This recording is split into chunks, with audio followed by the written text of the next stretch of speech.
Eu tentei muitas vezes fazer aquilo que eu fiz na FIFA dentro da Globo e não consegui. Eles queriam levar, assim, pessoas que eles tivessem a segurança de ter um background jornalístico, responsável, ético, e que fosse criar algo diferente, assim, pra eles, né? Então eu fui pra fazer um vlog dos meus dias na Copa do Mundo lá dentro do site da FIFA. Essas foram minhas primeiras 24 horas no Catar e passaram assim, ó. E acho que foi a primeira vez que eu consegui fazer em produção de conteúdo que eu queria, do jeito que eu queria.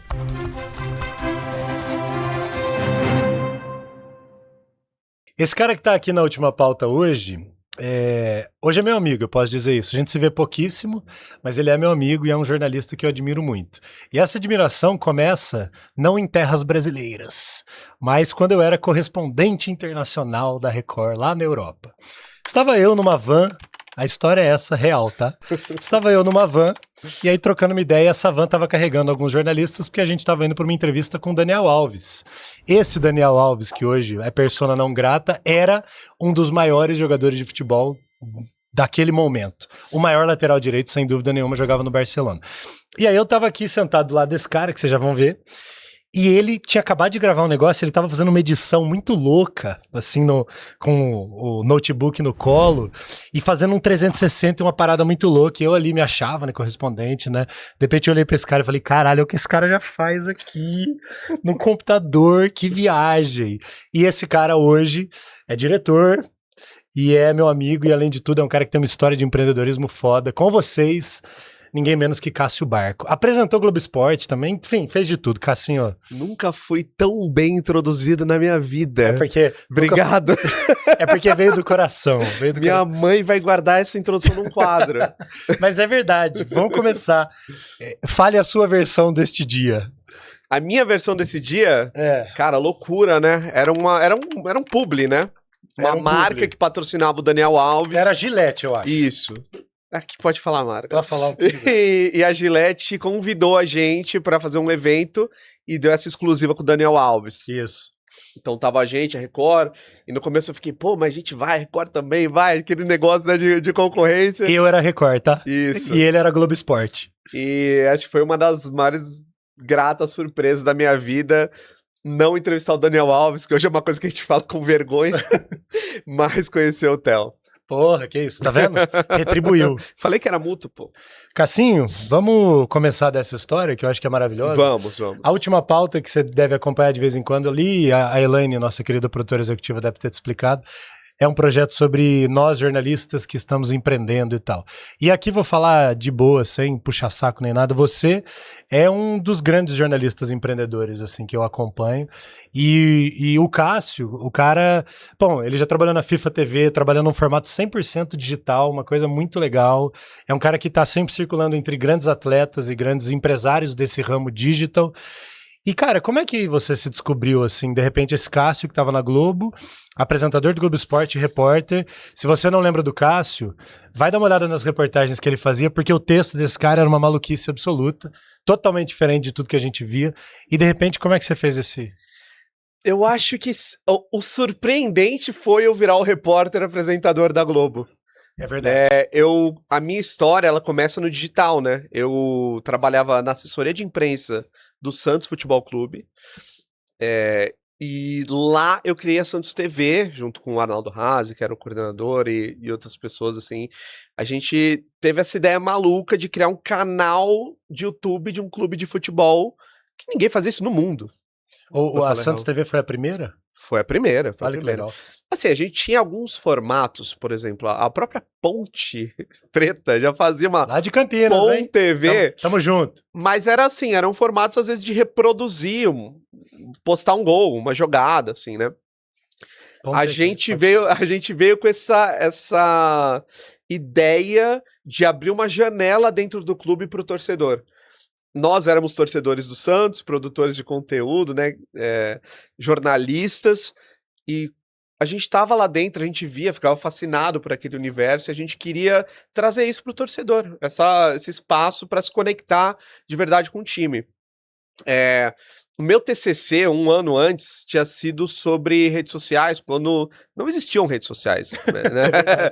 Era, assim, tinha um Twitter que era mal usado, o YouTube era alguns memes, tapa na pantera, É verdade. essas coisas Contextualiza a época, por favor, 2008, 2009.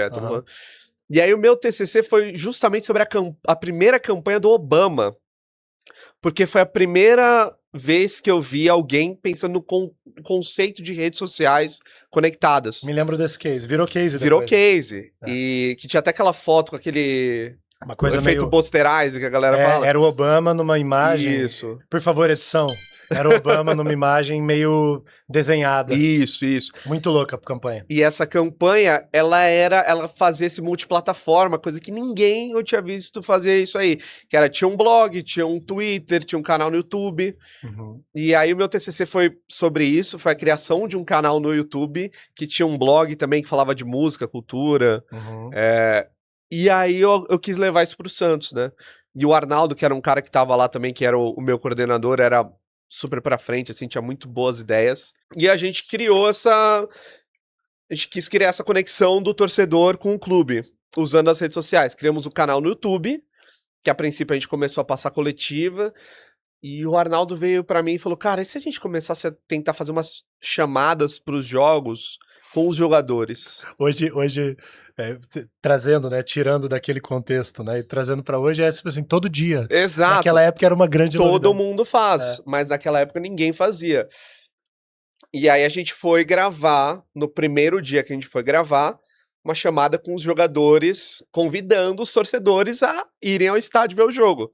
Os jogadores eram Neymar, Paulo Henrique Ganso, Madison, Zé Love. A gente deu uma baita... Acho que o universo às vezes conspira, né? Assim, veio a nossa ideia, a nossa vontade, a gente tá ali naquele momento e a gente teve o Santos 2010, que é um dos maiores times que a gente viu jogar e um dos times mais carismáticos também fora do campo, né? Campeões da Libertadores em 2011, Exato, né? Campeão da Copa do Brasil, do Paulista, da Libertadores. E e aí a gente começou a fazer, deu super certo. Começou a ganhar muito espaço na mídia de forma orgânica, né? Porque todo mundo reproduzia de alguma forma. Os jornais passavam os vídeos que a gente usava na Santos TV. Que loucura. E aí veio a ideia também de jogar uma câmera dentro do vestiário. Porra. Que era um espaço bem reservado, off-limits, assim. E a gente tinha o Pirata, que era o cara que fazia o som, que se dava super bem com os jogadores, não sabia filmar tão bem. Tinha uma PD 150, que era a única coisa que a gente tinha, que era a ideia. E aí ele entrava no vestiário e conversava com os jogadores. Uau. E começou a fazer os bastidores. E aí, é isso, chegou a passar no Jornal Nacional, imagens dos bastidores da Santos TV, assim, com um loginho da Santos TV. E virou um case. Aí, a partir daquele momento, todo o clube passou a ter virou obrigação. Ter uma TV de clube, ter um time de social media. Mas foi um momento ali que mudou essa história. Cara, que louco. Eu não sabia, Cássio. Não sabia dessa história? Não, eu sabia que você tinha participado da implementação, mas eu não sabia que era tão pioneiro assim. Foi. Sensacional. Cara, e assim, quando eu tava na faculdade, meu ídolo era Thiago Leifert. Né? Eu entrei, assim... Não entrei na faculdade por isso, mas foi naquela época que o Thiago começou a fazer o Globo Esporte diferente. Muito diferente, para os padrões, né? Quando eu era estagiário no Santos, ele apareceu lá um dia para gravar uma matéria, como repórter ainda, que me deu exatamente esse efeito que você falou do computador ali assistindo. Tipo, eu vendo o cara trabalhar, eu falei, que é isso que ele tá fazendo, cara? Era uma matéria sobre o Kleber Pereira, atacante, em que ele entrevistava todo mundo, o zagueiro que treinava com o Kleber Pereira, o preparador físico. E ele fez uma matéria para explicar, desvendando o Kleber Pereira, porque o Kleber Pereira era o artilheiro do Brasileirão aos 30 e poucos anos de idade, mesmo sem um perfil, assim, o que ele tava fazendo de diferente? Assim, é uma matéria que explode tua cabeça. Pauta do Leifert. Sim. Ele produziu, gravou, e ele participava da edição, né? Depois ele virou o que virou, e eu falei, nossa, eu quero fazer o que esse cara faz. E quando a gente começou a fazer Santos TV, os vídeos malucos, a gente começou a pirar nessas chamadas, de fazer o jogador dançar, o jogador cantar. E foi na época do Globo Esporte também do Thiago, o Thiago amava isso. Então tudo que a gente postava na Santos TV, o Thiago puxava pro Globo Esporte. Passava na íntegra, assim. E a primeira vez que o Thiago foi no CT, foi gravar uma matéria no CT depois, assim, ele chegou, ele pisou no CT e falou, quero ver aonde que é a Santos TV. Ah, sensacional. E aí ele chegou lá, apertou nossa mão, ele já sabia quem a gente era, assim, né? A gente já tinha trocado ideia. E eu super sem graça, porque era uma salinha minúscula com um computador que desligava sozinho no meio da edição e uma PD-150 que eu te falei, né? E o Thiago, pô, é só isso aqui que a gente tem e tal, é difícil, a gente queria fazer muito mais. E o Thiago virou pra mim e falou, Cássio, mas é isso aqui que faz a mágica. Uhum. É essa dificuldade, essa vontade, é a necessidade de ser criativo, de ter a ideia maior que a produção, que faz vocês serem tão incríveis, assim.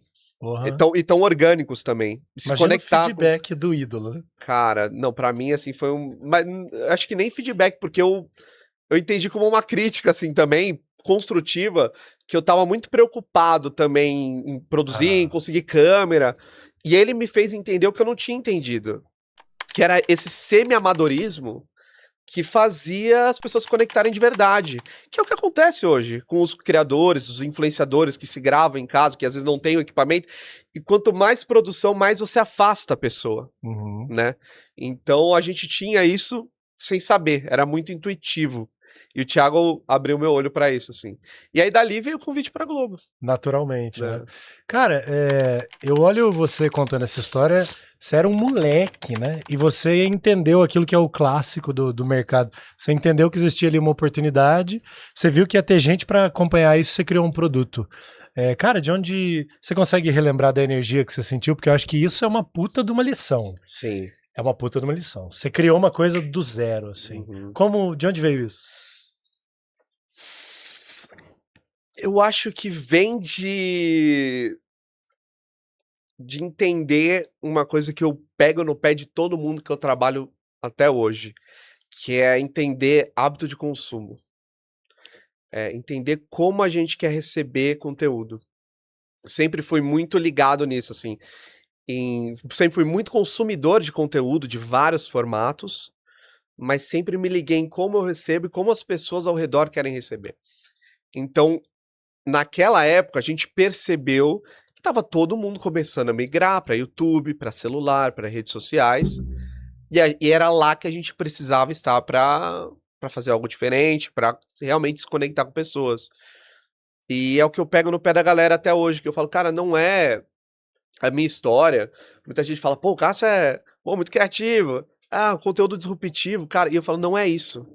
Eu tento sempre lembrar que do outro lado tem pessoas e entender como é que aquela pessoa vai se sentir confortável de receber o conteúdo que eu quero passar para ela. Tanto quando eu tô escrevendo um texto e tô tentando me livrar dos vícios de jornalismo para tentar ser mais real e falar com a pessoa, como quando eu tô pensando numa pauta, numa produção, editando um vídeo, que é uma coisa que eu gosto muito de fazer também.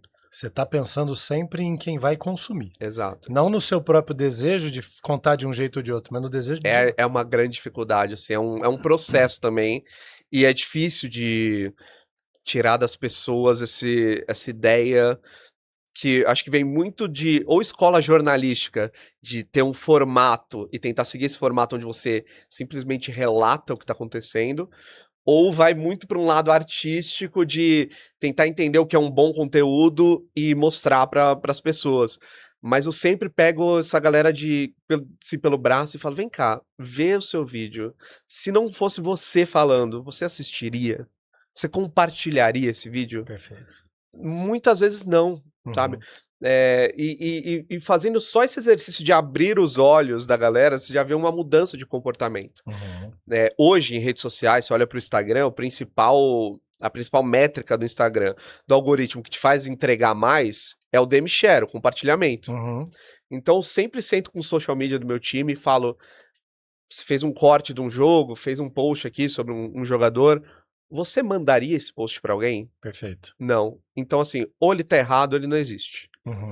Vamos pensar no que a gente faz para envelopar, para as pessoas quererem receber esse conteúdo. Perfeito. É tipo um vídeo. As pessoas scrollam ali em 2 segundos. Né? É o lance do hook, que hoje tá bem falando difundido. Dos 2 segundos e tal. Mas ainda assim é isso. Você tá fazendo um hook porque alguém te falou que é assim que se faz, porque é assim que você acha, ou é um hook que você assistiria? Uhum. É um hook que você tá vendendo algo que você vai entregar também, que tem muito disso, né? A galera faz um hook, depois não entrega e você perde a fidelização da sua comunidade, né? E perde a credibilidade daqueles 3, 5 segundos que eu dediquei a você. Falei, tô Exato, confiando. Aí exato. os próximos são uma merda. É isso, YouTube, por exemplo, é muito mais isso, né? YouTube já é uma outra métrica, que é o CTR, que é o Click-Through Rate, Uhum. que é você precisa clicar, você tem que ser seduzido pela embalagem para chegar no vídeo, Uhum. né? É mais um supermercado do que você tá passando na TV, que é o Instagram, o Uhum. TikTok. Então o YouTube ele vai entregar se as pessoas clicarem no seu vídeo Uhum. primeiro, né? Então, por isso que você vê os maiores YouTubers do mundo muitas vezes focam mais em ter um bom designer do que um bom cinegrafista, assim. Pra fazer a thumb. Porque a thumb hoje vai ser mais importante. Uhum. E gente, é mais importante, porque se você tiver um conteúdo muito bom e não tiver uma thumb boa, o YouTube não vai entregar. A não sei que seja assim, nossa, espetacular, Aham. vai viralizar, Aham. mas em vias de regra, assim, se você não tiver uma boa thumbnail, Não vai. você não vai ser entregue. Mas aí você falou, mas se o seu vídeo não entrega o que você prometeu na thumbnail, aí você tem um outro problema É quebra de expectativa. É. Cássio, você é um caso que me obriga a me desafiar no sentido assim, a gente fala muito de transição de carreira, né? Por isso que chama a última pauta, que é um nome simbólico no sentido de você está se preparando para a sua última pauta, mas quando eu acompanhei sua carreira, né, à distância, mas graças aos veículos digitais, e eu acho que para mim o Cássio Barco sempre foi jornalista empreendedor. Nunca teve uma ruptura. Ou teve? Essa é a minha pergunta. Cara, eu acho que não, mas eu não me considero um bom empreendedor, Theo. Chocado. Porque eu não sei empreender no ponto de vista empresarial. Mas criar a Santos TV não foi um puta empreendimento? Mas não foi pra mim. Foi pro Santos. Ah, tá. Entendeu? Ok. Eu sempre criei bons formatos, bons conteúdos para os outros, pouco pra mim. E isso vira a minha... Como é que eu vou dizer? Eu não quero usar uma palavra ruim, assim. Mas vira meu calcanhar de Aquiles. Por exemplo, no começo do ano passado, eu peguei um tempo... O meu trabalho na FIFA era um trabalho muito mais... Uma curadoria, um negócio mais político até do que criativo. É mesmo? Como? Né? Como político? Cara, era um trabalho de... Assim, o FIFA Plus é o canal de streaming da FIFA, que passa ligas do mundo inteiro. Ok. E é um projeto da FIFA de difusão, não um projeto que dá grana, projeto de difusão do futebol pelo mundo, de ligas que talvez não estavam sendo tão assistidas e estão sendo promovidas ali numa plataforma mundial. Perfeito. Eu estava muito focado na região da África. Uhum. Então a gente transmitia campeonato do Togo, do Malawi, da Argélia. Uma loucura, né? Pensar nisso. E eu era muito essa pessoa que fazia essa curadoria dos campeonatos. A gente escolhia os jogos que a gente ia transmitir. Era estar em contato, às vezes, com as federações. Entrava em reunião, entrava o presidente da federação do Malawi, assim. E eu difundi, eu tinha a missão de distribuir isso entre os stakeholders da FIFA, né? Social media, marketing, comunicação interna. Trabalhar com as equipes de produção da HBS, que era quem fazia a produção dos jogos, com o pessoal da operação do conteúdo, da transmissão, entendeu? Então era uma função muito, assim, estratégica nesse ponto. Não era tão criativa e era, assim, relativamente tranquila, sabe? Me dava um certo tempo, assim, um lastro para trabalhar em outros projetos. E aí eu tirei uns 3 meses e falei, ó, pela primeira vez eu vou fazer conteúdo meu pra mim no meu Instagram. Pela primeira vez. Porque assim, eu postava coisa no Instagram de, às vezes, tô numa reportagem, tô numa viagem, mas nunca tinha parado e feito conteúdo pra mim. São aqueles conteúdos que você começou a contar histórias que você viveu. Histórias do Santos. Do Santos, com uma edição muito diferente, eu acompanhei. Você tava fazendo conteúdos massa. Exato, e cara, assim... Foi essa época que eu tô falando? Foi essa época, é isso mesmo. E assim, deu super resultado de crescimento de seguidores, de alcance, por um projeto que eu botei 3 meses da minha vida ali, né? Pô, muito bem editado. Paralelamente, né? E foi a primeira vez que eu fiz conteúdo pra mim, E aí começa a pegar atração, aí chega algumas parcerias, aí a Prime Video me chamou pra fazer um publi de uma transmissão deles do Santos. Por causa desses conteúdos? Por causa desse conteúdo que legal, também. cara. Por causa desse conteúdo, eu sempre recebi muitos desse tipo de... Quando eu começo a fazer alguma coisa pra mim, eu começo a receber muito convite. E convite que me dá uma certa estabilidade, são projetos super legais. Por causa desses conteúdos também, eu chamei a atenção do pessoal da NWB, que era o Desimpedidos, que me chamaram pra fazer um freela lá de direção de conteúdo. E é um lugar que eu sempre tive vontade de conhecer, de trabalhar. E eu fui. Dali, eu fui pra fazer pro canal Gold. E aí eu já tive que botar esse projeto de lado. Agora, no começo do ano, eu comecei um outro projeto meu, com perfis de IA. Você chegou a ver? Não. Eu criei avatares de IA. Uma influenciadora de IA. Criei 3. E comecei a produzir conteúdo. E, cara, começou a pegar uma atração absurda. A primeira ali em um mês pegou 10 mil seguidores. E não com conteúdo apelativo, que tem uma galera que faz. Um conteúdo bom, assim. Tanto é que era uma influenciadora santista que fala do Santos. E eu fiz vários testes, assim. Testava assim, a galera, posta um vídeo de biquíni. Eu falei, tá bom, vou dar o que a galera quer, postar um vídeo de biquíni. E flopava. Os conteúdos dela, que deram assim 1 milhão de views, era de opinião. E era a sua opinião na boca dela? Não. Aí você deu personalidade pra ela? Quase um ator, eu dei uma personalidade pra ela. Eu não consegui, as minhas amarras éticas não me permitiram fazer ela bombar ainda mais. Porque eu sei o caminho fácil, a gente sabe, um caminho fácil de conseguir atenção na internet, que é esse caminho que todos os influenciadores têm seguido agora, que é essa coisa mais irracional do que racional, né? Essa falta de compromisso com a informação, falta de compromisso com a comunidade, que é o que a gente sabe que a galera que grita, que, enfim, esperneia por atenção e consegue. Eu não consegui fazer isso, era meu objetivo. O meu objetivo é que ela fosse a pior influenciadora na minha visão, mas dá ao povo o que o povo quer. Que o tipo, povo... moralmente ruim. Mas eu não consegui, assim. Ela era gente boa? Ela é gente boa, aluna. Aluna. Você não chegou a ver? Pô, não, mas agora eu já tô curioso, eu quero ver. Vou te mostrar depois, aluna. O projeto tá rolando? Não, então, aí eu parei quando eu recebi esse convite do Sportnet, mas eu já recebi... Por causa desse projeto, desses avatares, eu recebi contato de uma agência que queria abrir um departamento de criação com IA para eu trabalhar com eles. Eu cheguei a conversar com uma empresa que é uma incubadora de produtoras, eles queriam criar uma produtora de IA também, para ser como um sócio fundador deles. Mas aí eu recebi a proposta da Sportnet, e aí eu fui. E aí acaba que é isso, eu pauso tudo que eu tô fazendo pra mim, pra me dedicar a essa empresa, porque eu entendo que no momento é bom, tenho 2 filhos, é uma estabilidade, mas eu nunca consegui desenvolver o Cássio empreendedor de real, tô sempre empreendendo pra alguém. Interessante, você foi contando a história, bom, 2 vezes, né, que você criou, aliás, as 2 vezes que você criou coisas pra você teve um monte de convite, mas tem alguma coisa em você que não te dá a coragem de recusar o convite pra continuar investindo naquilo. Por quê? Eu acho que é bem o momento da vida, assim, acaba pesando muito essa questão de ter 2 filhos. Mas você não acredita que essas paradas podem te deixar, tipo, rico? Acredito, mas o problema é o amanhã, sabe? O primeiro filho eu tenho pensão pra pagar e não é nada baixo, assim. Então, se não fosse isso, eu com certeza teria dito não pra seguir com o meu projeto Santos, teria dito não agora pra focar em IA, mas essa responsabilidade, o lado pai, o lado... Pesa. Familiar acaba pesando mais. Se não fosse isso, eu teria seguido. Então a gente podia chegar num acordo, Cassinho, de que você é um baita empreendedor. Eu não sou por causa disso, cara. Porque a coisa para. Quando eu saí da Globo, eu não saí pra empreender, que foi o meu erro também. Aquele momento eu acho que eu teria condição de seguir isso, mas eu saí porque eu não queria mais tá só na frente das câmeras. Eu queria trabalhar mais com direção de conteúdo, direção artística, e não taquei o pé em empreender mesmo, criar uma estrutura, ter ideias, produzir pra mim. Era muito emprestar serviço para os outros também, entendeu? Sim. E aí uma coisa foi levando a outra até eu chegar na FIFA. Por falar em chegar na FIFA, ali, queria que você contasse esses bastidores, porque eu acompanhei, você disse que você tinha um trabalho muito estratégico, né? Você chamou de político, né?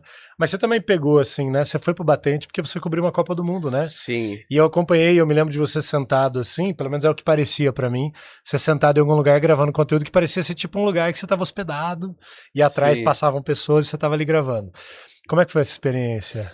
Foi super legal. Quando eu saí da Globo, eu saí meio que já com um projeto em mente, que era um projeto da Betfair com o Thiago Leifert, que o Thiago era o diretor e ele me chamou para ser o apresentador. Que ano isso? Isso em 2022. Que foi sua saída da Globo. Foi minha saída da Globo. Ok. Loucura, né? Eu, tipo, era fã do cara e ele, como diretor, me chama para ser apresentador de um projeto dele, assim. Loucura. Eu não tenho roupa para isso, né? Que nem você falou pra Elaine, eu levo doce ou salgado. É, então. E aí, infelizmente o projeto não deu certo, assim, por outras questões. Mas ali eu me conectei com a galera da Octagon e da Beyond, que é a empresa do Ronaldo, Uhum. Fenômeno. Trabalhando com eles, eu comecei a trabalhar na Ronaldo TV. A Ronaldo TV ia fazer uma parceria com a FIFA, com o FIFA Plus, na Copa do Catar. E o FIFA Plus estava procurando um produtor de conteúdo brasileiro, porque eles montaram um time de creators pelo mundo, mas eles não queriam, assim, levar influenciador. Eles queriam levar, assim, pessoas que eles tivessem a segurança de ter um background jornalístico, responsável, ético, e que fosse criar algo diferente, assim, pra eles, né? Uhum. Então eu fui pra fazer um vlog dos meus dias na Copa do Mundo lá dentro do site da FIFA. Eu achei muito bom, velho. Muito Foi muito legal, cara. Foi uma experiência muito bacana. Eu consegui, acho que foi a primeira vez que eu consegui fazer em produção de conteúdo que eu queria, do jeito que eu queria, mesmo sendo na FIFA, bom. Uhum. né? Que é uma empresa super, né, corporativa, política. Suíça. Exato, europeia. Uhum. E eu consegui fazer as coisas do jeito que eu queria, trazer referências que eu queria pra conteúdo. Eu tentei muitas vezes fazer aquilo que eu fiz na FIFA dentro da Globo. Uhum. E não consegui. Na FIFA eu já consegui trazer essa linguagem que eu tentava trazer na Globo. Uhum. Meu último período ali na Globo, na TV, eu já tava conseguindo fazer um pouquinho mais. Só que eu entrei numa vibe muito errada, assim, de querer. Eu me perdi nessa história que eu te falo que é o mais importante, que é quem tá assistindo e não o que eu tô fazendo. Por quê? Eu acho que trabalhar na Globo foi a maior escola que eu tive, mas ao mesmo tempo me prendia muito. E eu sentia lá dentro que eu tinha essa missão de fazer a Globo andar pra frente. Que é um pouco de, né, uma ego trip ferrada. No sentido de falar, acorda, tem muita coisa acontecendo e tal. Era isso. A Cazé TV, a gente tentou fazer dentro da Globo em 2011. Foi o primeiro projeto que eu fiz quando eu fui pra Globo. Era de transmissões ao vivo, chamando influenciadores, super descolado. A gente chegou a fazer alguns jogos assim, e a Globo considerou uma vergonha. Isso aqui não é Globo, não pode mais acontecer. Olha só. Em 2011, então. A Cazé TV deve ser de 2023? Não, um pouquinho antes É? ali, a Olimpíada de Tóquio eles já fizeram. Ok, mas muitos anos depois. Sim, sim. Aham. Mas é isso. E agora a Globo faz a GeTV, uma cópia descarada da Cazé TV, Tentando correr atrás. correndo atrás, Aham. sendo que eles tinham lá na frente. Eles tinham também em 2016, a gente fez um projeto que era o Play nos Jogos durante a Olimpíada, que a gente tentou de novo botar essa linguagem lá. Tava eu, tava a sua convidada aqui, Mari Palma, também. Aham. Na época ela tava no esporte. Foi super bem, assim, tanto em performance como criação de comunidade, conteúdo bom, diferente, digital. A Globo cancelou no dia seguinte do fim das Olimpíadas. Falou, isso aqui não é Globo, não Uhum. podemos fazer isso. Uhum. Pra depois, quase 10 anos depois, falar, olha, a GeTV agora é a Correndo grande atrás da inovação. Cazé. Aham. Exato. Eu gostaria muito de ouvir a sua análise sobre esse mercado, porque é muita transformação, muito rápido, né? E você aí tá me dizendo, né, de como até você, que é um cara brilhante, criativo, desde lá da essência, você às vezes tem dificuldade de conseguir fazer um projeto só seu e coisa e tal. Olhando todas, assim, e acreditar nele cegamente a ponto de falar, vai pagar a pensão do Marvin, Exato. né? Vai ser o suficiente e tal. Eu acho que eles demoram, né? A gente sabe, não é assim, você começa um projeto pra amanhã, Ah. você vive disso há muito tempo, né? Isso. Uma E aí, construção de última pauta vontade. não dá dinheiro nenhum, aquela coisa, né? A É. gente acredita e vai. Isso, exato. O que na sua visão, assim, tá rolando no mercado hoje, de modo geral? Você falou, por exemplo, a Globo tentou correr atrás agora. Por que às vezes parece que a gente ainda tá preso ao passado? A gente ainda tá preso ao que é mais tradicional e mais seguro. Por que tantos colegas nossos, vou personalizar a pergunta, que eu vejo lá na TV Anhanguera, afiliada da Globo lá em Goiás, que eu vou lá dar um abraço às vezes, porque eu tenho projetos que às vezes fazem parceria com a TV Anhanguera, e os caras, cara, tá igual, mas não consigo ir embora. Por que não se consegue ir embora? Eu não sei. Quando eu falo com as pessoas que estão dentro da Globo, eu tenho a impressão que vivem em um outro mundo ainda, que acham que aquilo que eles estão fazendo é muito mais importante do que está acontecendo fora. E quando eu estava lá, eu já tinha essa visão de, opa, olha o mercado aqui, o que está acontecendo, como os profissionais, criadores de conteúdo estão sendo tratados, quanto eles estão ganhando. Porque é isso, né? Estão fazendo aquela coisa antiquada e também não estão ganhando super bem. Claro. Estão ganhando status. Uhum. Mas é um status que acho que parece que é meio que a galera se lambendo ali. Uhum. Porque fora, que o mundo fora não é mais assim. A gente tem a impressão que a galera do digital não tá nem vendo isso acontecer. Não tá, não tipo... tá. O Theo, assim, e não é assim desfazer. Eu tava tendo esse papo com a Elaine, sua produtora aqui, que ela também passou 20 anos lá, né? Uhum. E quando eu saí da Globo, eu fiz um acordo pra eles, eu queria sair e falei, gente, eu não vou sair e ficar falando mal da Globo em podcast, sabe? Me manda embora, porque eu queria receber a rescisão. Mas fiquem tranquilos, eu não vou levar essa mágoa, sabe? Foram, assim, foi a minha maior escola, foram 10, 11 anos maravilhosos. Que eu acho que é algo que todos nós falamos, como a gente aprende em televisão. Nossa, demais, demais. É isso, se a gente conseguisse unir os dois mundos, seria perfeito. Porque quando a gente olha do lado de cá, a falta que faz essa base é absurda para os criadores de conteúdo, para os empreendedores, influenciadores, assim, né? Sim. Seriam muito melhores se tivessem tido essa base também. Trabalhariam em outro nível. Então, quando eu tava dentro da Globo, eu tentava juntar esses dois mundos. E é o que eu tô tentando fazer hoje do outro lado também, né? Segue tentando. Mas eu, assim, respondendo a tua pergunta,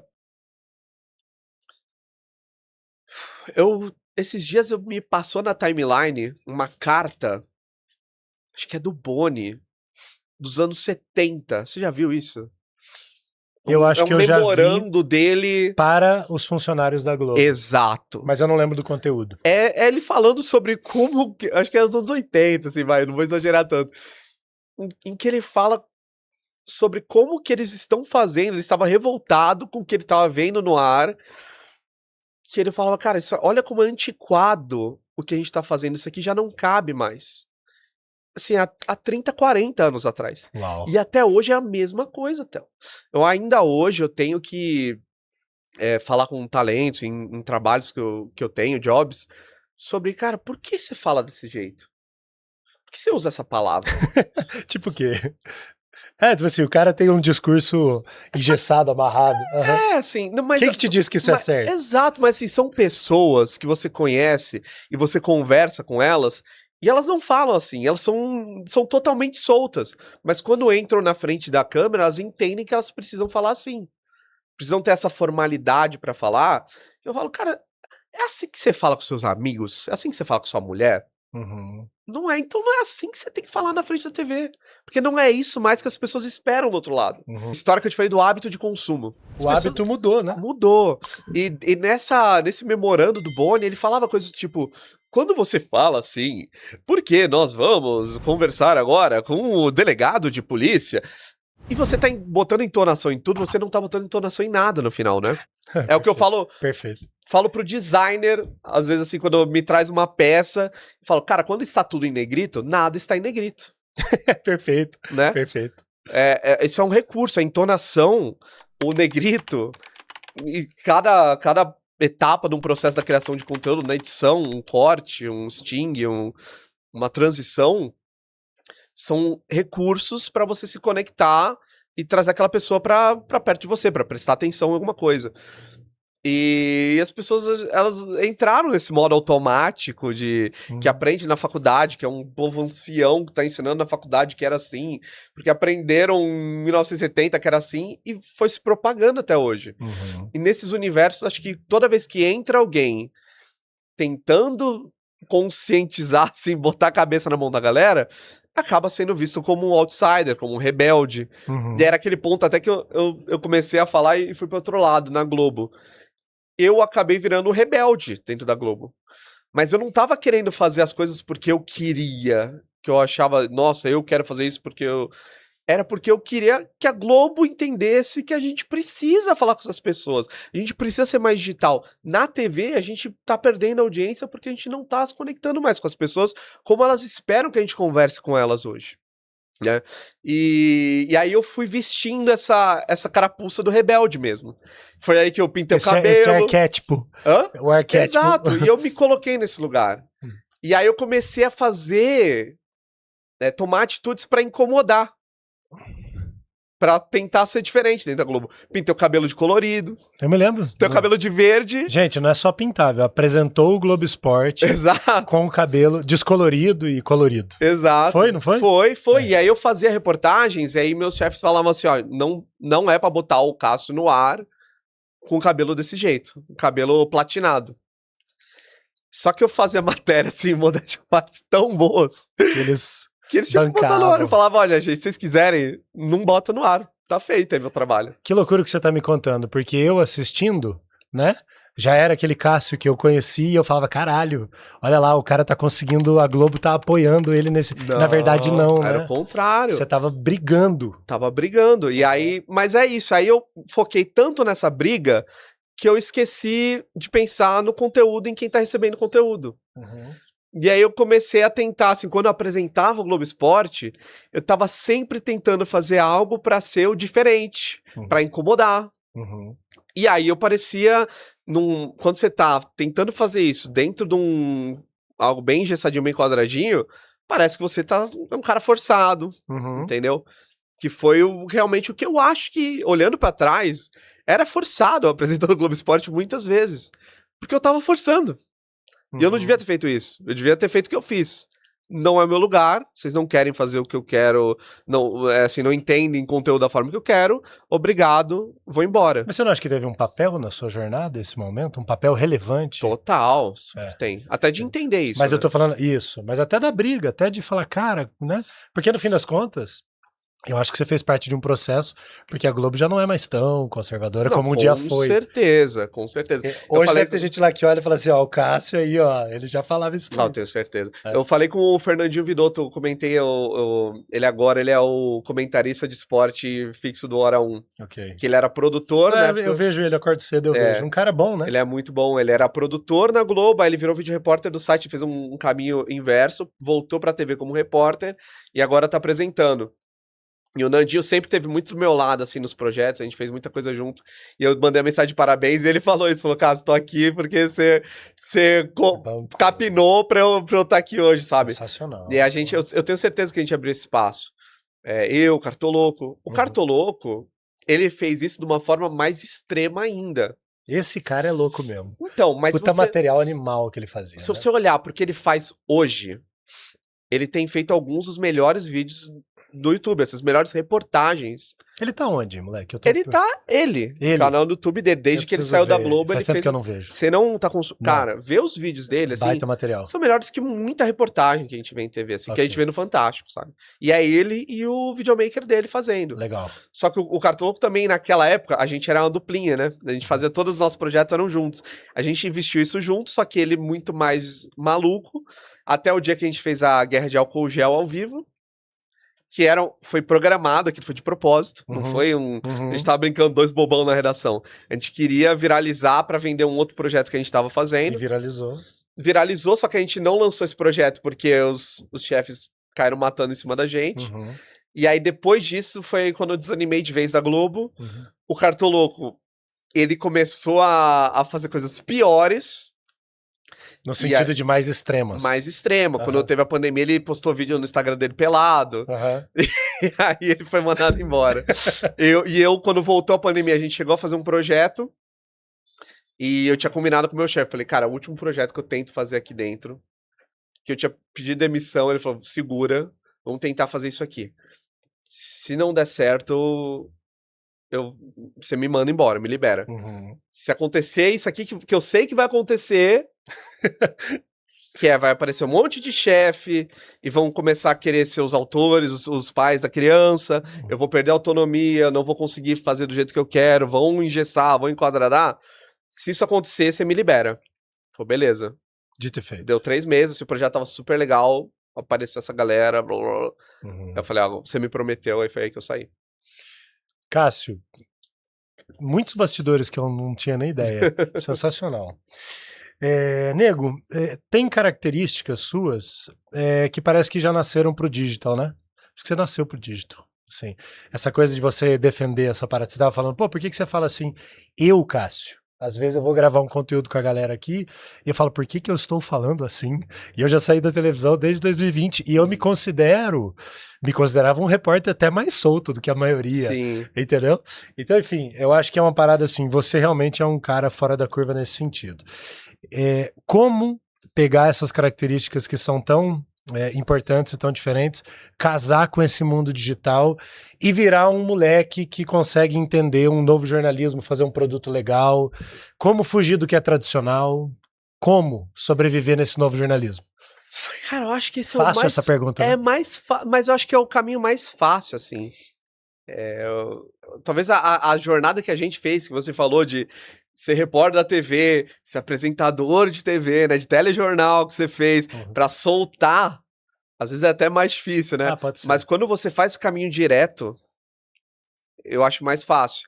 E aí você precisa entender o que acontece com a galera que vai entendendo a responsabilidade de produzir conteúdo com o tempo, conforme vão crescendo. Errando, mas estão errando para milhões de pessoas, né? Um conteúdo ali que faz e viraliza por motivos errados, às vezes. Mas, assim, eu acho que o mais importante não é criar um novo formato. É entender como você entra no que tá acontecendo no mundo. E aí esses novos formatos vão surgir. Legal. Sabe? Entender o que existe referência no mundo que você assiste, que você se identifica, pensar o que você tem de único. Isso foi um conselho que recebi até do Mauro Naves, cara. Você vê só. Falou, filho, o que você tem de diferente? É isso que você precisa trazer. Ele falava, essa molecada aqui do Globo Esporte, ele era o veião lá. Enquanto a molecada, o Léo Bianchi, eu, tava tentando fazer as matérias diferentes. Não chamava ele de presidente? Uma coisa presidente. Assim? Presidente. Super respeitado. Né? Ele falava, essa agenda que eu tenho aqui, ó, ninguém tem. Isso é o meu negócio. O que você tem? Eu tive esse papo também com o Gui Pereira, que também teve o mesmo papo com o Mauro Naves, sabe? E ele falava, o Gui era, pô, um cara que estourou também, super bom. Ele tá ainda na Globo, né? Um cara muito bom, né? O Guilherme é genial, assim. Mas eu acho que é isso, assim, você precisa entender, é o que eu falo pra todos os creators que eu trabalho nesses projetos, assim, o que você quer fazer? O que você gosta? O que você é bom de fazer?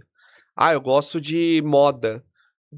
Tá, você tá num canal de futebol, vamos entender como é que a gente faz um conteúdo de moda que linka com futebol e seja interessante para as pessoas que vão assistir. Porque é sempre isso, a galera começa a produzir conteúdo hoje olhando influencers e tenta agir como influencer. E eu acho que é o grande erro, e é esse pessoal que nunca vai para lugar nenhum, assim, vai tentar contar a mentira 1 milhão de vezes e a mentira não vai virar verdade.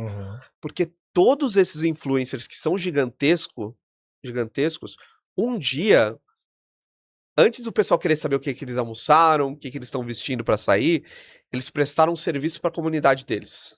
Todos eles, sem exceção. Os maiores. Você pensa no influenciador gigante, uma influenciadora de beauty, que hoje ela sai e o que ela faz é notícia. Ela começou fazendo tutorial de maquiagem para pessoas que iriam aprender a se maquiar. Cara, isso aí que você tá falando é genial. Então, assim, quando você vai começar a fazer conteúdo, vai fazer um projeto, qual serviço que você tá prestando? Não é, nossa, eu sou muito inteligente, sou muito engraçado. Beleza, você é muito engraçado, como é que você vai transformar o seu ser engraçado em um serviço de entretenimento para pessoas que querem se divertir? Como as pessoas querem receber entretenimento hoje? Como elas estão recebendo? O que você vê fora do Brasil, vê em formatos, sei lá, às vezes no cinema, que você consegue trazer para uma rede social? Tem uma frase, só para fazer um parênteses, tem um cara muito bom, chama Donald Miller, eu estudo muito ele, tal, do marketing, ele fala muito do storytelling que vem de Hollywood, ele tem uma frase que eu uso praticamente sempre, que é tudo que você vende é remédio. E para conteúdo é isso. Você tem que resolver aquela dor ali. Se a pessoa, o cara é engraçado, né? Então ele quer rir por algum motivo, que ele quer rir é porque alguma coisa nele tá, pô, dá uma risada aí, né? Cara, quando eu comecei a fazer conteúdo sobre o Santos, as histórias do Santos, quando a primeira vez que comecei a fazer conteúdo pra mim, eu pensei nisso, era um serviço, né? Nossa, eu sei muito da história do Santos. Nossa, eu consigo editar um vídeo muito bem. Tem gente que quer saber mais da história. Eu tava vendendo nostalgia. Nostalgia. Você tem que entender, tipo assim, no core do que você tá vendendo. Perfeito. Hoje o torcedor do Santos sofre porque o time é horroroso, não briga por nada há muito tempo, caiu, pode cair de novo, mas ele viveu aqueles anos ali de 2000, 2010, e eram histórias muito focadas nisso, resgatando a nostalgia, o orgulho, a vontade de ser santista. Era um serviço. Perfeito. Tem citando pessoas, eu gosto de citar meu diretor de filme favorito, eu sou bem mainstream no cinema, mas eu sou muito fã do Christopher Nolan, que fez, né, gosto muito. Interstellar, e quando você vê esses filmes, ele sempre baseia o filme inteiro numa emoção, né? Interstellar é uma alegoria gigantesca, interplanetária, interdimensional para falar sobre o amor de pai e filho. É sobre isso, é isso que ele tá vendendo. E a partir dali ele desenvolve todo aquele universo. Sensacional. Né? Quando o Hans Zimmer, que fez a trilha sonora do filme, ele fala, isso aí é Inception, que também é maravilhoso. Quando o Hans Zimmer, ele fala que o Christopher Nolan se aproximou dele para fazer a trilha sonora de Interstellar, ele falou, eu estou fazendo um filme sobre pai e filha e preciso que você faça a trilha sonora. E aí ele faz... Que a gente escuta o filme inteiro. E escuta nas redes sociais todo dia também, né? E aí o Hans Zimmer fala, eu vi ele num talk show falando, cara, quando eu vi o filme, buracos negros, naves e viagem no tempo, as pessoas envelhecendo, eu falei, que isso, eu não fiz uma trilha sonora pra isso, mas casou perfeitamente, porque o filme é sobre isso. Que espetáculo. E o seu conteúdo tem que ser sobre isso. O que você tá oferecendo pras pessoas? Não é sobre você, sobre o meu ego, eu quero falar disso, eu quero vender isso. O que você vai dar pras pessoas primeiro? Por que elas vão querer prestar atenção em você? É isso, é remédio. São seus clientes. Eles têm que querer comprar alguma coisa que você está vendendo. E a partir daí você consegue, com um gancho, com as noções de storytelling, prender essas pessoas, formar sua comunidade e viralizar, fazer um conteúdo de sucesso, né? Mas tudo começa no servir a algum grupo de pessoas. No servir e no sentimento, né? Maravilhoso, moleque. Porque é o melhor jeito de vender, né? Você vai, os grandes publicitários, eles vendem pelo sentimento, né? As grandes campanhas de McDonald's, eu amo isso, né? É sobre a sua conexão e não sobre a venda de, olha aqui, esse serviço custa tanto, né? Eu amo isso e depois nós amamos isso, né? É. Que é quando você multiplica para uma comunidade. E o que nessa trajetória, nisso que você está nos ensinando aqui, Cassinho, de conseguir identificar essa dor, no que a nossa formação como jornalista e a nossa vivência nos ajuda no identificar essa dor? E outras coisas também. Eu acho que ela falha nisso. Ok. Tá, eu acho que falha nisso porque o jornalismo, a escola do jornalismo é muito é uma prestação de serviço em outro sentido. Né? O jornalismo vem de prestação de serviço de relatar ou investigar, né? Que eu acho essa parte importante. Mas eu acho que falhou muito nesse sentido de parar de ouvir, virou uma relação muito de um jornal que é impresso e aí você vai ler e não existe a troca, né? Perfeito. Então, isso daí eu acho que é uma falha do jornalismo. O que eu acho que importante do jornalismo, que falta nos criadores de conteúdo, nos influenciadores, é essa noção de responsabilidade social que o jornalismo traz. A responsabilidade com as pessoas, com a sociedade, com a sua comunidade. Que eu acho que falta. A responsabilidade com a informação, checar a informação. Juro por Deus, assim, você vai ver esses TikTokers mais estourados, que contam história, que falam de notícias... E vai fazer um fact-checking deles. Mentem pra caralho. É só bomba, só bomba. Às vezes não é proposital, às vezes é a falta de saber apurar. A molecada vai, pega no ChatGPT, Google e acha que é isso mesmo e faz um vídeo como se fosse verdade. E as pessoas passam a acreditar que aquilo é verdade, que é um grande problema. Ou simplesmente mentem, cara. Assim, eu tô cansado de ver hoje no futebol... Tem um ramo de setoristas, né, que são os jornalistas que cobrem aquele determinado clube ou determinada região, enfim. Tema e tal. Exato. E aí eles criam comunidades, muitas vezes inventando, cara. Porque eles entenderam que hoje, para essas pessoas, para viralizar, não é sobre a sua credibilidade. Não importa se o que você tá falando é verdade, se o torcedor quer acreditar naquilo. Às vezes o cara fala, o Memphis Depay agora veio pro Corinthians, é um exemplo ruim, mas, sei lá, o Lewandowski pode vir pro Palmeiras. ele vai bombar por causa disso. Se ele só falar isso, ele sabe que ele vai bombar por causa disso. Depois ele pode fazer um outro vídeo falando que não veio porque a diretoria é incompetente. Ou por qualquer outro motivo. E a comunidade apoia ele, vira o gado dele ali. E ele constrói, enfim, milhões de seguidores, se vende pra marcas com esses likes que vocês dão nesses conteúdos. Eles levam pro repórter e falam pra uma bet, olha aqui, conteúdo com 1 milhão de likes, bombei, me dá 30 mil aqui. Muitas vezes o contratante, por falta de interesse, não vai nem querer saber que conteúdo é esse. Não, e nem entende também. Não entende.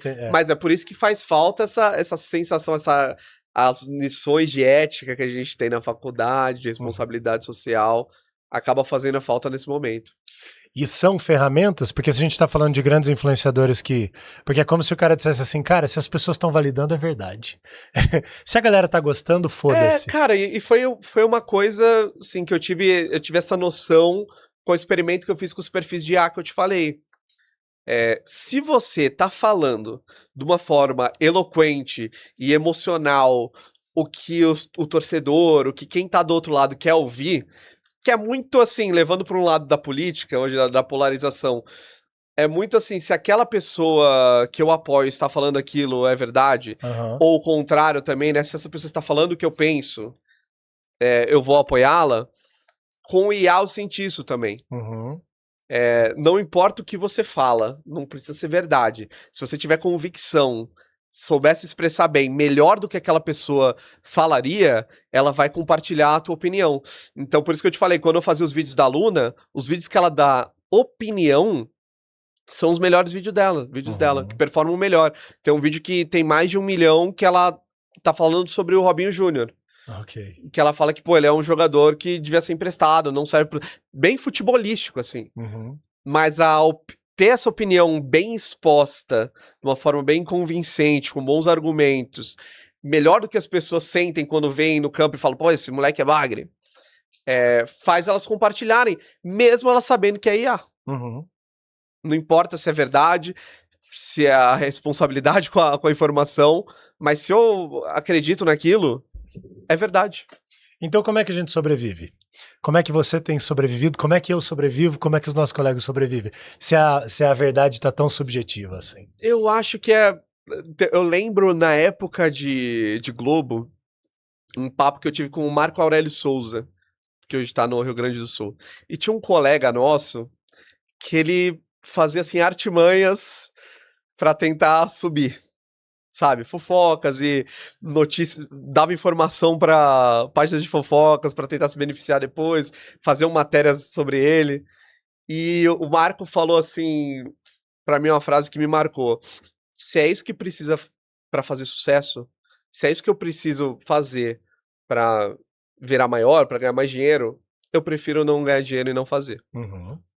Eu tenho completa convicção que existem muitos caminhos que eu poderia ter tomado na minha vida, que eu poderia criar agora, vários atalhos que eu poderia pegar, que iam me levar para lugares onde eu conseguiria seguidores, onde eu conseguiria dinheiro, mas não é isso que importa para mim. Então acho que, como a gente sobrevive, acho que a gente sobrevive dormindo tranquilo, sabe? Genial. Tem gente que não sente o remorso, que bota a cabeça no travesseiro e taca o pé nessas estratégias agressivamente e vive bem com isso, tudo bem. Eu não vivo, eu desenhei o meu limite. Então, se eu tô bem com ele, eu sobrevivo entendendo que poderia estar famoso, poderia ter ganhado mais dinheiro. Mas não ia significar muito pra mim, assim, comprometer minha ética, meus valores, né? Claro. Então, acho que você vai falar pro Marvin, né? Exato. Exato. Bom, a gente precisa encerrar. Eu falo precisa porque eu sinto que eu poderia conversar com você mais um tempão. Mas eu já tô estourando. Vamos marcar mais almoços, né? Vamos, você falou de comunidade, de prestar um serviço antes de mais nada, e o que a gente está tentando fazer aqui há 2 anos é prestar um serviço, que eu entendo que um papo como o seu, já um cara sai daqui com a cabeça muito aberta e tal. Então, aquele clichê, mas que eu acho importante. Quem nos assiste está em transição, não está em transição, pensa em fazer, mas não sabe para onde ir, mas olha para o Cássio e vê um cara que nunca deixou de ter oportunidades e está sempre se destacando. A gente nem teve tempo de falar do teu cargo de direção hoje num grande projeto esportivo, digital e tal. Para esse cara que nos assiste, o que você diria? Assim, esse Cássio Barco, esse cara que tá sempre inventando moda, o que você... Eu acho que eu resumiria tudo que eu falei aqui nesse sentido. É uma dica que eu sempre dou, que é se encontre, entenda o que você quer fazer, por quê, no que você é especial. Todo mundo é especial, cara. Todo José e Maria desse Brasil é especial em alguma coisa. Você tem alguma coisa que faz você ser você. É um mergulho difícil, às vezes. As pessoas não conseguem se encontrar sem ajuda, é um desafio. Mas mergulhe em você, conversa com as pessoas ao seu redor para entender o que faz só você ser você. É isso que você tem que fazer. Se você quer fazer conteúdo, acha essa essência e aí cruza com o serviço que você vai prestar e aí você vai criar sua comunidade. E hoje é isso, assim, quando eu falo com os jovens, eu falo, cara, tira da cabeça de querer... Eu tô errando até hoje nisso, fazendo conteúdo pros outros, prestando serviço pros outros. Aproveita que você mora com seus pais, às vezes, sabe? Que você tem tempo pra caramba. Faz pra você. Investe pra você, faz pra você. Faz pra você, se encontra, entende o que as pessoas precisam e vai, assim. Faz, porque todos esses projetos que hoje a gente vê de sucesso em digital... Nenhum deles nasce do jeito que é hoje. Todos foram em crescimento, foram entendendo. E é isso, né? Sempre com os ouvidos e olhos bem abertos para entender, saber ler o algoritmo, saber ler os comentários, entender o que tá dando certo, o que não dá. Uhum. E a partir daí você vai crescendo até você ter um formato mais robusto, assim. Genial, genial. Esse episódio maravilhoso com esse meu grande amigo que cada vez que eu encontro parece estar mais maduro, parece estar... Que bom, né? Você vai sendo pra trás. Sim. Em algum momento a gente poderia imaginar que isso nunca aconteceria, que assistiu o Globo Esporte, mas, cara, incrível, incrível. Entrevista maravilhosa, que foi gravada aqui no RFN Estúdio, aqui na Faria Lima. A gente fica aqui batendo papo e tem essa energia de São Paulo. Recentemente alguém falou pra mim assim, você não acha que os carros passando tiram a atenção do entrevistado? Eu falei, bom, a entrevista tem que estar muito ruim pra isso acontecer. Mas você não vê no TikTok que a galera bota assim o seu conteúdo em cima e embaixo alguém tipo cortando vegetal? Pra você ficar ali. É isso, é a tela dividida do TikTok. A gente tá isso. falando aqui embaixo os carrinhos passando. Vocês estão vendo o trânsito paulistano. Retenção. É retenção. E, cara, um atendimento maravilhoso do Raul, do Anthony, de todo mundo que trabalha aqui. A gente, depois que gravou o primeiro, não conseguiu mais sair porque toda a atmosfera é muito legal. Gostou, Cássio? Amei. Eu queria não ter acordado resfriado hoje pra tá com a cabeça mais fresca e mais rápida pra trocar essa ideia, mas obrigado, cara, pelo convite. Obrigado você. Não podia falhar contigo. Foi maravilhoso te receber. Obrigado, Theo. Obrigado. Tamo junto. Tamo junto. Assista aí e compartilhe, obviamente, em todas as plataformas, YouTube. A gente vai fazer os cortes também, porque o Cássio vai repostar lá na rede dele, claro. Coisa e tal. Afinal de contas, cara, um jornalista que assiste uma entrevista como essa, ó, cabeça explode. Tamo junto. E a gente se vê no próximo episódio da Última Pauta. É nóis? Mas não só a última pauta, tem muita ainda, né? Tem muitas aí.